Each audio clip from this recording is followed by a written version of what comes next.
এই অর্ডারটা পাওয়ার পরে কিছুটা শিক্ষা আর অনেকটাই শেখা হলো। এত সুন্দর কেকটাকে পুরো তুলে ফেলতেই হলো। কেন তুলতে হলো আজকে তোমাদের কাছে এটাই শেয়ার করব।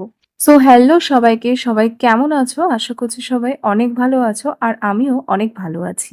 কিছুটা বলার ভুলের কারণে বা হয়তো শোনার ভুলের কারণে আজকে এই অবস্থাটা হয়েছিল। আজকে নয়, এই অর্ডারটা এসেছিল একদিন হঠাৎ করেই রাত তখন বাজে 11:30 কি 10:30 ওই টাইমটাতে।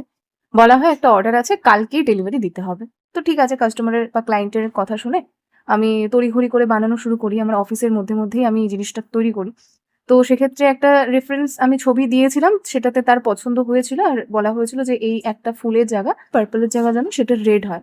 তো সেই রীতিমতো আমি হিসেবে কাজে লেগে পড়ি। সকাল থেকেই টুকটাক সবকিছু জোগাড়-জান্তি করে একদম বসে পড়ি আর এই রেডি করি এই কেকটি। তো যখনই আসা হয় কাস্টমারকে যখন লাস্ট ছবি পাঠাই যে এরকম লাস্ট এটার লুক এসেছে। তো হঠাৎ করেই সে বলে, "আমি তো এরকম বলিনি।" তো আমি তো শুনে ভীষণই অবাক যে কি হলো ব্যাপারটা। তো সেক্ষেত্রে সেটা কাস্টমার নয়, আমারই এক ফ্রেন্ড। সে অর্ডার করেছিল তার বোনের বার্থডের কারণে।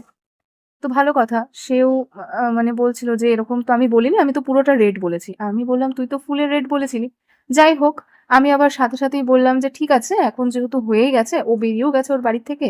পৌঁছতে বেশি হাতে ঘন্টা খানেকের মধ্যে পৌঁছে যাবে। আমার কাছে হাতে জাস্ট ঘন্টা খানেক সময় ছিল।" তার মধ্যেই তড়িঘড়ি করে আমি ক্রিমটা টোটালটা তুলে ফেলি।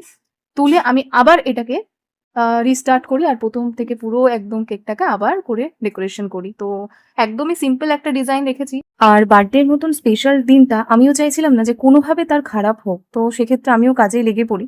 এই যে ডিজাইনটা দেখতে পাচ্ছ, এটা রেখেছি। জানি না কেমন হয়েছে, খুবই তাড়াহুড়োর মধ্যে এটা বানানো হয়েছিল। খুবই কম সময় এটা ফ্রিজিং হয়েছিল। তোমরা জানিও আর অর্ডার করলে অবশ্যই কনট্যাক্ট করতে পারো।